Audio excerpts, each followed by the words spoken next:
Hello everyone and welcome back to another vlog. तो कल सकाल मुझे रेडी होगी बॉक्स रे केक पैक करके पूरा बाहर पड़ी आउ कल कॉलेज रे समस्त को केक बहुत पसंद है।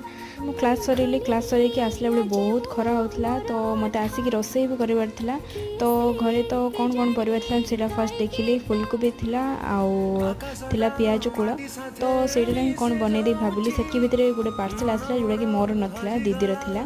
तापर मु फुलकोबी आलू मटर गाजर सब मिसेकी गोटे भजा करदेली आउ पियाज कूड़ को मत पिठो भजा करार आउ देख सतरे काटला बेले मत एत आखि जड़े ना जमी भी हो बनईदेली लास्ट को। तापर सन्धार मत भोक लगुला तो दीदी कौन गोटे बनाऊला से देखुली कौन बनाऊँच बोली।